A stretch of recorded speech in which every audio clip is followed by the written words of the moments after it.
연방법원이 트럼프 대통령의 상호 관세 정책에 제동을 걸었습니다. 대통령이 국제비상경제권한법이 부여한 권한을 넘어섰다는 이유입니다. 정부는 즉각 항소하겠다고 밝혔습니다. 정부가 불법 이민자 체포 및 추방 속도를 높이기 위해 ICE를 강하게 압박하고 나섰습니다. 하루에 불체자 3,000명을 체포하라고 지시했습니다. 정부가 하버드 대학에 대한 압박 강도를 더 높였습니다. 학생 비자는 물론 관광과 상용 비자까지 하버드 대학교와 관련된 모든 비자 소지자를 대상으로 전면적인 조사에 착수했습니다. 캐나다에서 또다시 대규모 산불이 확산하면서 피해가 커지고 있습니다. 비상사태가 선포되고 주민 17,000명에게 대피 명령이 내려졌습니다. 연기가 남아할 경우 미국 동부 지역도 큰 피해가 예상됩니다. 앤드류 쿠오모 전 뉴욕 주지사가 뉴욕시의 시간당 최저임금을 $20로 인상하겠다는 공약을 발표했습니다. 차기 시장 당선이 유력해 기업과 노동자들이 주목하고 있습니다. 이상은 오늘의 주요 뉴스입니다. 시청자 여러분 안녕하십니까? KBN 뉴스입니다. 연방법원이 트럼프 대통령의 상호관세 정책에 제동을 걸었습니다. 트럼프 대통령이 국제비상경제권한법이 부여한 권한을 넘어섰다며 이 법을 근거로 내린 관세를 무효화하도록 했습니다. 정부는 즉각 항소하겠다고 밝혔습니다. 국제무역법원은 어제 재판부 3인 전원일치 의견으로 트럼프 대통령이 지난달 2일 부과한 상호관세 조치를 무효화했습니다. 재판부는 트럼프 대통령이 주장한 이 사건 관세 부과 권한은 기간이나 범위 측면에서 어떠한 제한도 받지 않는다며 비상경제권한법에 따라 대통령에게 위임된 관세 권한을 넘어섰다고 지적했습니다. 이어서 전 세계적 보복 관세는 법에 위반되고 초법적이다며 이 관세 명령은 취소되며 그 효력은 영구히 금지된다고 판시했습니다. 지금까지 징수한 관세도 취소하도록 했습니다. 법원은 관세 부과 권한이 대부분의 경우 대통령이 아닌 의회에 있다고 판단했습니다. 재판부는 관세 권한을 무제한 위임하면 입법 권한을 다른 정부 부처에 부적절하게 위임하는 것으로 간주될 수 있다고 꼬집었습니다. 대통령이 독단적으로 부과할 수 있는 경우는 이례적이고 보기 드문 위협적이란 제한적 상황에 한정되는데 무역 적자는 이에 해당하지 않는다는 점도 분명히 했습니다. 재판부는 행정부에 최대 10일 내 관세 징수 중단을 위한 행정 절차를 완료하라고 명령했습니다. 트럼프 행정부는 이번 판결이 사법 쿠데타라며 항소하겠다는 뜻을 밝혔습니다. 백악관 부대변인은 선출되지 않은 판사가 국가 비상사태에 적절히 대처하는 방법을 결정하는 건 부적절하다며 트럼프 대통령은 미국을 최우선으로 생각하겠다고 약속했고 행정부는 이 위기를 해결하고 미국의 위대함을 회복하기 위해 모든 행정 권한을 사용할 것이라고 말했습니다. 항소심은 연방순회 항소법원이 맡게 되며 불복 시 연방대법원에 상고할 수 있습니다. 정부가 불법 이민자 체포 및 추방 속도를 높이기 위해 ICE를 강하게 압박하고 나섰습니다. 하루에 불체자 3,000명을 체포하라고 지시했습니다. 트럼프 행정부에서 이민 정책을 주도하는 스티븐 밀러 백악관 정책 부비서실장과 크리스틴 홈 국토안보부 장관은 지난 21일 ICE 회의에 참석해 하루에 불법 체류자 3,000명을 체포하도록 지시했습니다. ICE는 트럼프 2기 행정부 출범 100일 동안 66,463명을 체포하고 65,682명을 추방했다고 밝혔습니다. 체포된 인원 중 2,288명은 갱단 조직원이라고 ICE는 설명했습니다. 하루 평균 체포자 수는 665명으로 밀러 부비서실장이 제시한 하루 3,000명 체포에 크게 못 미칩니다. 정부가 ICE 압박에 나선 것은 지난 정부와 비교해 체포 추방 실적이 높지 않은 점이 작용했다는 분석입니다. 바이든 행정부의 마지막 해에는 하루 759명이 ICE에 체포됐습니다. 당국의 강경 정책으로 국경 지역에서 불법 입국자 수가 많이 감소하면서 ICE는 체포 추방 실적을 늘리는데 어려움을 겪는 것으로 전해졌습니다. 트럼프 대통령은 지난해 대선 과정에서 연간 100만 명 이상을 추방하겠다고 공약했고 이 공약에 따라 1년에 100만 명을 추방하기 위해선 하루 평균 2,700명 이상을 추방해야 합니다. 정부가 하버드 대학에 대한 압박 강도를 더 높였습니다. 학생 비자는 물론 관광과 상용 비자까지 하버드 대학교와 관련된 모든 비자 소지자를 대상으로 전면적인 조사에 착수했습니다. 국무부는 학생 비자뿐만 아니라 상용 비자 또는 관광 비자를 비롯해 하버드대와 관련된 여러 유형의 비자로 조사 대상을 확대했습니다. 국무부는 조사는 잠재적인 보안 취약점이나 비자 시스템의 남용을 파악하는 것을 목표로 한다고 전했습니다. 이번 조치로 하버드대와 연계된 비자 소지자 수백 명이 영향을 받을 것으로 보이며 일부는 이미 비자 취소나 강제 전학 조치를 받은 것으로 알려지고 있습니다. 정부가 하버드대를 강하게 압박하면서 외국인 학생들의 문의가 쇄도하는 등 혼란이 커지고 있습니다. 모린 마틴 하버드대 국제학생 담당 국장은 어제 법원에 제출한 서류에서 정부의 외국인 학생 모집 중단 조치로 심각한 두려움과 우려, 혼란이 확산하고 있다며 수많은 국제학생이 전학에 대해 문의했다고 설명했습니다. 전학 지원 마감일이 이미 지났고 전문 분야 박사과정 학생들의 경우 선택지가 제한적일 수 있어 어려움이 있다는 점도 명시했습니다. 미국 국적학생 중 일부도 국제학생이 없는 학교에 다니는 것에 대해 우려하고 있다고 했습니다. 일부 학생들은 미국으로 재입국이 어려워질 것을 걱정해 본국 방문을 취소하고 있다고 전했습니다. 또 많은 국제학생과 학자들이 심각한 정서적 고통으로 인해 정신건강에 영향을 받고 있다며 학업에 집중하는 데 어려움을 초래하고 있다고 지적했습니다. 한편 도널드 트럼프 대통령은 어제 하버드대 외국학생 비율을 15%로 상한을 둬야 한다며 재차 압박했습니다. 현재 하버드대 외국인 학생 비중은 27%가량입니다. 법원이 이민당국이 체포한 러시아 국적의 하버드대 연구원의 비자 취소와 구금은 법적 근거가 없다고 판결했습니다. 컬럼비아 대학에서 친팔레스타인 시위를 주도한 대학원생의 추방 명령도 헌법에 위배될 가능성이 높다고 밝혔습니다. AP통신에 따르면 버몬트 연방지방법원의 크리스티나 라이스 판사는 어제 러시아 국적의 하버드대 의과대학원 연구원 크세니아 페트로바의 석방을 명령하며 비자 취소와 구금은 권한 없이 이루어진 조치라고 밝혔습니다. 그러면서 페트로바가 러시아로 추방될 경우 생명과 안녕에 위협을 받을 수 있다고 덧붙였습니다. 그는 지난 2월 프랑스 출장을 마치고 보스턴 로건 국제공항을 통해 입국하던 중 신고 없이 들여온 연구용 배아 샘플로 인해 체포돼 루이지애나 이민시설에 구금됐습니다. 하버드대 의과대학원 연구원인 페트로바는 지도교수의 요청으로 프랑스의 연구소에서 해당 샘플을 수령한 뒤 미국으로 운반 중이었습니다. 뉴저지 연방법원의 마이클 파비아즈 판사는 어제 친팔레스타인 시위를 주도한 컬럼비아 대학원생 마흐무드 칼리를 추방하려는 정부의 시도는 헌법에 위배될 가능성이 높다고 판단했습니다. 파비아즈 판사는 결정문에서 칼릴의 신념이 미국의 외교 정책에 위협이 될 수 있다는 정부의 주장은 근거가 모호하고 영주권 신분을 취소한 마코 루비오 국무장관의 명령은 자의적 법 집행에 물꼬를 텄다고 밝혔습니다.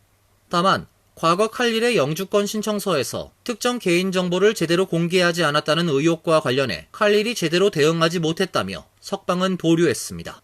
파비아즈 판사는 수일 내 칼릴 석방 관련 추가 자료를 검토한 뒤 결정을 내리겠다고 말했습니다. 미국의 무역 정책과 이민 정책에 대한 부정적 인식으로 해외 관광객들의 미국 여행 기피 현상이 심화되고 있습니다. 미국 여행협회는 여행 관련 수입 210억 달러를 잃을 것으로 전망했습니다. NBC 뉴스에 따르면 옥스퍼드 이코노믹스는 올해 미국을 방문하는 해외 관광객 지출이 85억 달러 감소할 것으로 전망했습니다. 지난해 대비 약 5% 감소한 수치로 미국 방문 외국인 수가 약 9% 줄어들 것으로 예상된 데 따른 결과입니다. 경제적 손실을 더 크게 추정한 연구도 있습니다. 세계여행관광협의회는 미국의 해외 관광객 지출 감소로 125억 달러의 손실이 발생할 것으로 내다봤으며 이는 전국 각지의 지역사회, 일자리, 기업에 직접적인 타격을 줄 것이라고 경고했습니다. 옥스퍼드 이코노믹스의 산업연구 담당 이사는 트럼프 행정부의 국경 보안 문제와 오랜 무역 파트너에 대한 관세 정책이 잠재적 여행객들 사이에 부정적 정서를 불러일으켰다고 설명했습니다. 실제로 4월 기준 5에서 7월까지 미국행 항공권 예약은 전년 동기 대비 약 11% 감소했고 이는 여행객들이 미국 대신 다른 여행지를 선택한 결과로 풀이됩니다. 특히 유럽과 캐나다 지역 여행객들의 미국 기피 현상이 두드러져 이 지역의 미국행 항공권 예약은 각각 전년 동기 대비 10%, 33% 이상 감소했습니다. 미국 여행협회는 현재 추세가 계속될 경우 올해 미국이 여행 관련 수입에서 210억 달러를 잃을 것으로 전망했습니다.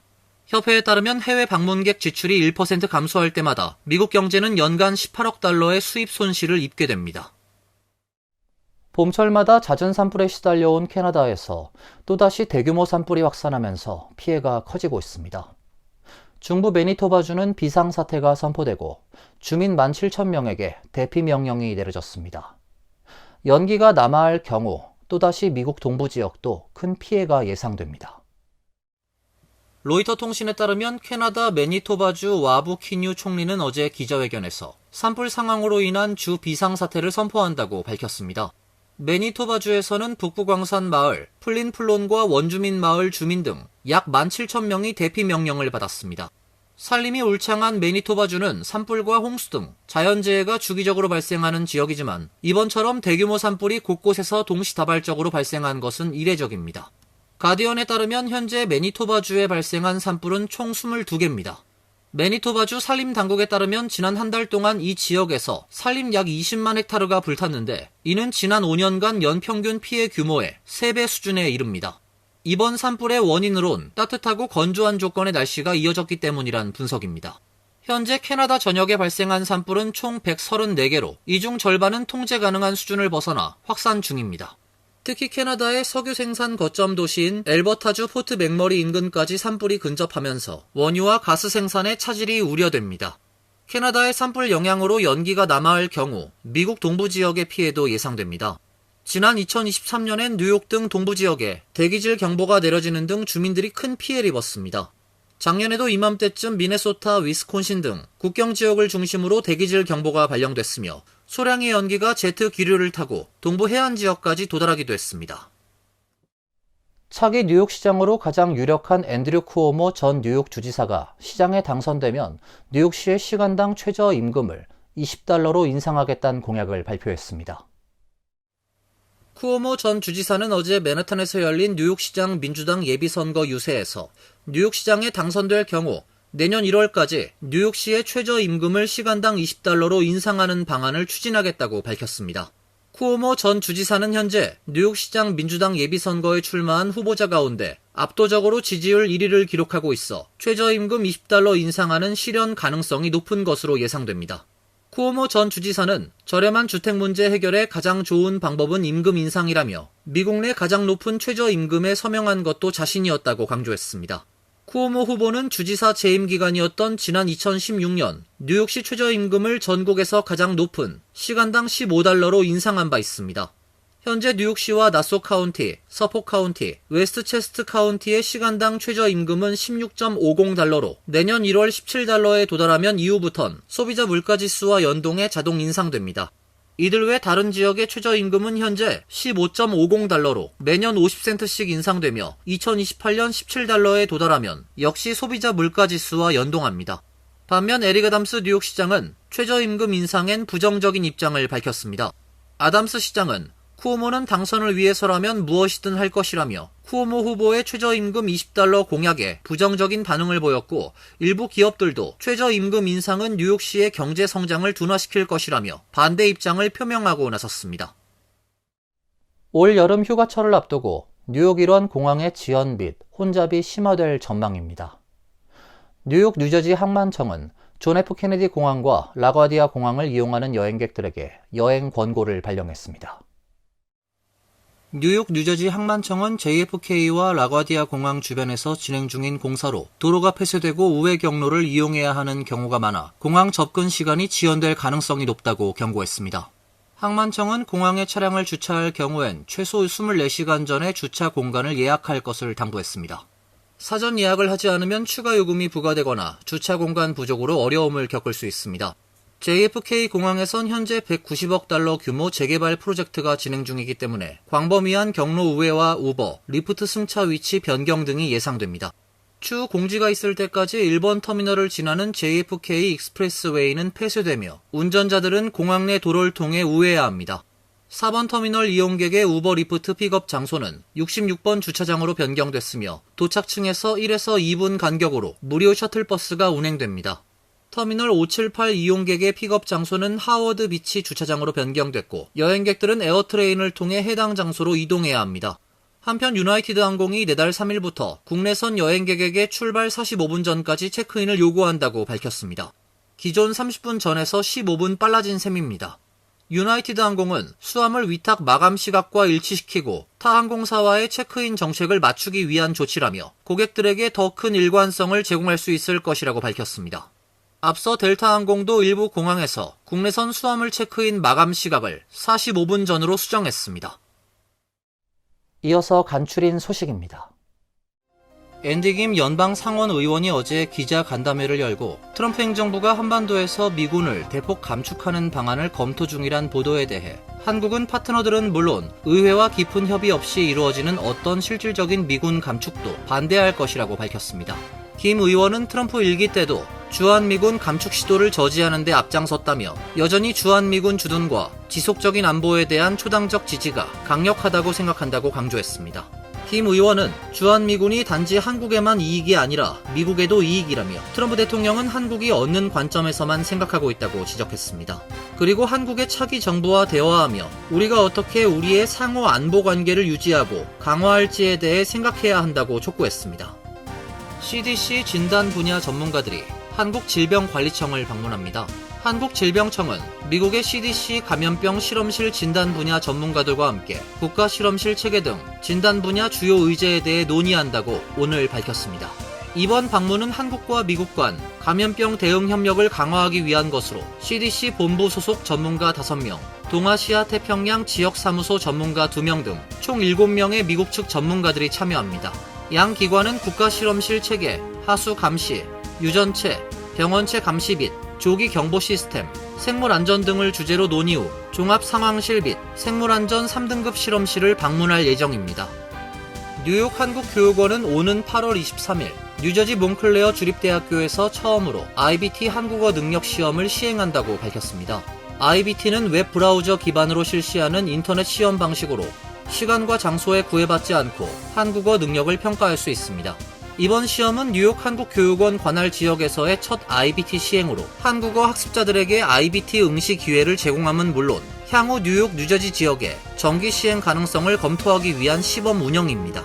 시험은 한국교육부 산하 국립국제교육원이 주관합니다. 응시 신청은 6월 6일까지이며 뉴욕 한국교육원 홈페이지에서 할 수 있습니다. 서포 카운티 경찰은 지난 22일부터 일주일간 카운티 일대 불법 마리화나 업소에 대한 단속을 펼쳐 마리화나 제품 15,000여 개를 압수 조치했다고 밝혔습니다. 경찰은 해당 기간 동안 44개 업소를 급습해 26개 업체가 무허가 운영 중임을 확인했으며 5개 업소를 폐쇄 조치하고 7명을 체포했습니다. 경찰은 폐쇄 조치된 업소의 경우 타주에서도 제조 및 배송된 폭죽, 환각버섯, 불법 마리화나 함유 초콜릿 등을 판매한 사실도 확인했습니다. 서포 카운티 경찰국장은 법적으로 승인받지 않은 제품들을 섭취하게 되면 자칫 목숨을 잃을 수도 있다며 주의를 당부했습니다. 환율과 증권 소식입니다.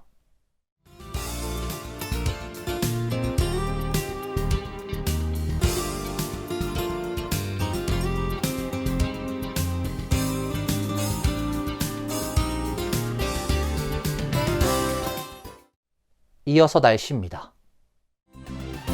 내일은 대체로 흐린 가운데 한두 차례 소나기가 내리겠습니다.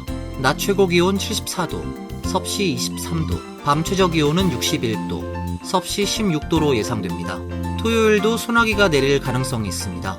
일요일은 대체로 맑은 날씨가 예상됩니다. 이상으로 KBN 뉴스를 마칩니다. KBN과 함께 즐거운 시간 되시길 바랍니다. 동부 최대 한인방송 KBN이 제작하는 KBN 뉴스는 웹사이트 mykbn.com 그리고 유튜브와 페이스북에서 다시 보실 수 있습니다. 좋아요, 구독, 알림 설정은 뉴스 제작에 큰 도움이 됩니다.